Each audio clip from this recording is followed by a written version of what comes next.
2026년 1월 29일 새벽기도에 오신 여러분을 주님의 이름으로 축복하며 환영합니다. 오늘 우리에게 주신 하나님의 말씀은 창세기 20장 1절부터 18절까지의 말씀입니다. 제가 가진 성경으로는 구약성경 25쪽에 있습니다. 창세기 20장 1절부터 18절까지의 말씀인데요. 대표적으로 2절 말씀만 읽도록 하겠습니다. 2절입니다. 그의 아내 사라를 자기 누이라 하였으므로 그랄 왕 아비멜렉이 사람을 보내어 사라를 데려갔더니.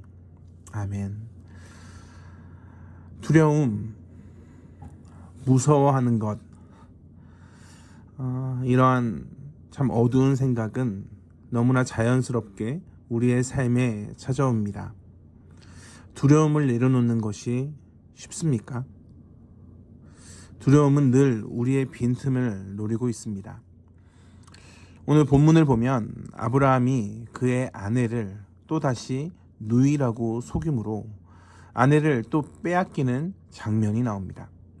창세기 12장에 아브라함은 바로에게 자신의 아내를 누이라고 속이고 하나님이 바로의 집에 재앙을 내리신 것을 경험했습니다.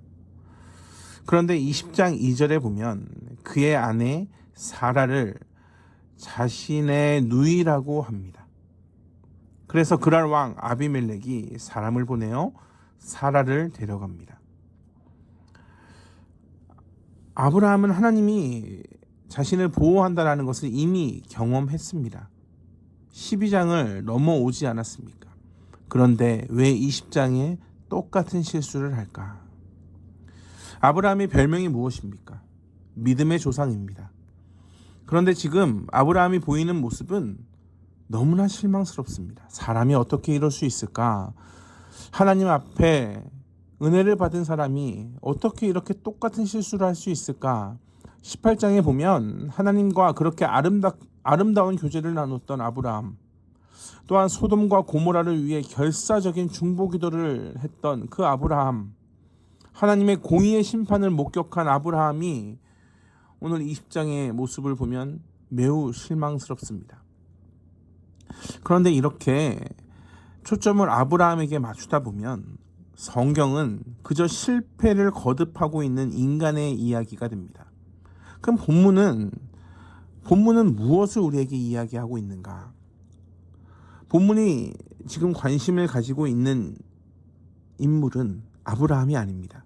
본문은 하나님의 일하심을 말씀하고 있습니다. 하나님의 택함 받은 아브라함이 위기에 몰리자 즉각 개입하셔서 문제를 선히 해결해 나가시는 것이 20장의 가장 중심되는 내용입니다. 하나님께서 아브라함에게 주신 그 귀한 하나님의 계획이 무엇입니까? 아브라함의 자녀인 이삭이 태어나야 할 사라가 지금 누구에게 빼앗기고 있는가? 12장에는 애굽 왕 바로, 20장에는 블레셋 왕 아비멜렉에게 빼앗기게 되었습니다. 애굽, 블레셋은 무엇입니까? 바로 아비멜렉은 누구의 모형입니까? 하나님의 선민을 대적하는 세상, 그리고 세상에 있는 왕들을 의미합니다. 그리고 아브라함은 자신의 아내 사라를 그들에게 빼앗기고 있습니다. 이것은 단순한 육체의 어리석음을 의미하는 것을 뛰어넘습니다. 그 악한 세력의 배후에 하나님의 계획을 무산시키려는 사탄의 계략이 있습니다. 아비멜렉은 사라가 아브라함의 아내인 줄을 모르고 있었습니다. 4절을 보면 아비멜렉에게 하나님께서 꿈으로 나타나십니다. 그리고 사라는 남편이 있는 여자라는 것을 말씀합니다.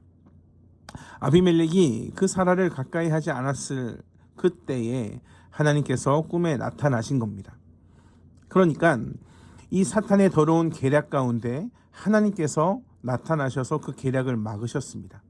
6절을 보면 네가 온전한 마음으로 이렇게 한 줄을 나도 알았으므로 너를 막아 네가 범죄하지 아니하게 하였다. 즉 아비멜렉에게 하나님께서 내가 너를 막았다라고 말씀합니다. 생명의 어머니 이삭의 어머니를 빼앗기지 않게 막아주시는 하나님의 자비와 긍휼입니다. 아브라함의 자력으로 이 위기를 어떻게 극복할 수 있겠습니까? 아브라함이 할 수 있습니까? 아브라함이 도망갈 수 있습니까? 그는 두려움 가운데 그저 덜덜덜 떨고 있는 그런 상황 가운데 아브라함이 하지 못하는 것을 아브라함이 모르게 하나님의 보이지 않는 손, 하나님께서 해결하고 계십니다. 그 사람의 아내를 돌려보내라. 그는 선지자다라고 말씀합니다. 우리는 이 점에서 하나님의 무조건적인 은혜를 보게 됩니다. 아브라함에게는 자격이나 공로가 없습니다. 오히려 그 반대이지 않습니까? 아브라함은 진노를 받아 마땅합니다. 그런데 하나님은 그를 사랑해 주십니다. 오늘 말씀을 묵상하면서 결국 무엇이 문제인가? 결국 믿음에 걸리는구나 라는 생각을 합니다. 믿음이 없네. 성도 여러분, 이런 말을 들으면 어떻습니까? 굉장히 폭력적이지 않습니까? 믿음이 없다. 너무나 폭력적으로 다가옵니다. 이런 이야기를 들으면 참 성도로서 굉장히 초라해집니다. 믿음이 강한 사람이 있을까? 라는 생각도 듭니다. 우리에게 믿음이 있는 것은 하나님이 우리를 사랑해서 믿음이 있습니다. 그리고 그 작은 믿음을 지키고자 우리는 늘 애쓰고 있습니다. 내가 혹시 하나님이 주신 믿음대로 살고 있는가 돌아보게 됩니다. 세상 사람들은 자기의 능력을 과시합니다. 그들 스스로를 높입니다. 때로는 그것이 부럽기도 합니다. 그래서 성도인 우리도 우리 자신을 높일 때가 있습니다. 내가 이렇게 노력해서, 내가 이렇게 최선을 다해서 여기까지 온 것이 있지 않나? 라는 생각이 들기도 하기 때문입니다. 그렇지 않습니까?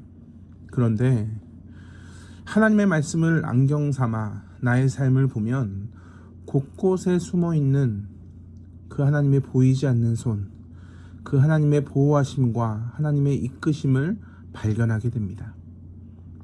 내가 이렇게 믿음이 없었나? 내가 이렇게 두려움이 많았나? 어떻게 내가 아브라함의 믿음을 욕할 수 있을까? 나도 똑같구나 라는 생각을 합니다. 그런데 그런 우리에게 하나님은 은혜를 주십니다. 모든 것이 다 해결되게 하십니다. 특별히 생명을 주십니다. 우리가 아무것도 하지 않았는가? 그렇지 않습니다. 여러분이 노력한 거 압니다. 우리도 씨를 뿌리고 우리도 노력했습니다. 그러나 그 모든 것 아래에 하나님의 보이지 않는 손, 그 의로운 손이 있다는 사실을 우리는 말씀을 통해 깨닫습니다. 그래서 오늘 또 우리는 하나님을 높입니다. 당연한 것 하나 없는 은혜를 받았기 때문입니다. 가장 큰 우상이 바로 나 자신임을 깨닫게 하십니다. 오늘 본문 10절부터 15절에 보면 아비멜렉이 아브라함에게 네가 무슨 뜻으로 이렇게 했느냐라고 질책하며 질문합니다. 그 대답을 보면 아브라함이 그저 사람만 보고 있습니다.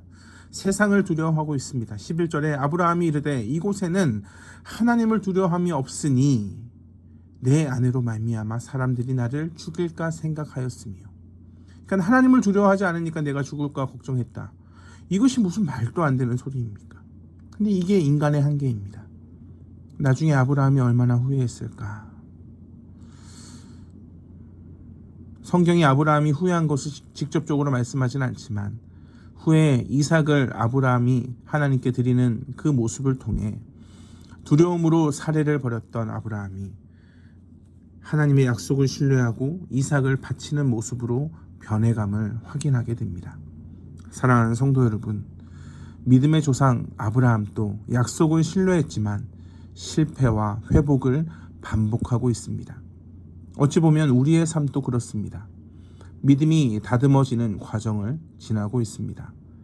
결국 아브라함을 인도하신 하나님이 우리를 포기하지 않으시고 우리에게도 은혜를 주실 겁니다. 성도에게 두려워하지 말라라고 말씀하셨습니다.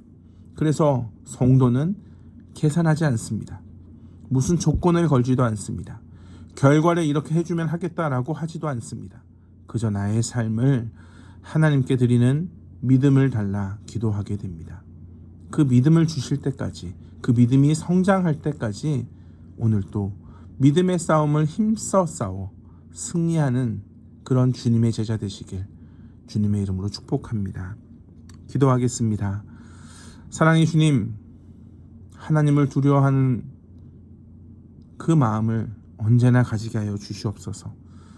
하나님을 두려워하고 하나님을 경외하며 하나님께 나의 삶을 드리는 그러한 믿음의 한 걸음을 걸어가는 성도 되게 하여 주시옵소서.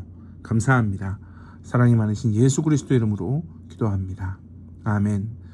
우리 주 예수 그리스도의 은혜와 하나님의 풍성하신 사랑과 성령 하나님의 언제나 동행하시는 은혜가 오늘도 나와 함께 하시고 언제나 함께 하시고 나의 믿음을 성장시키는 그 하나님을 신뢰합니다 고백하는 한 분 한 분 위에 영원토록 함께 하시길 간절히 축원하옵나이다. 아멘.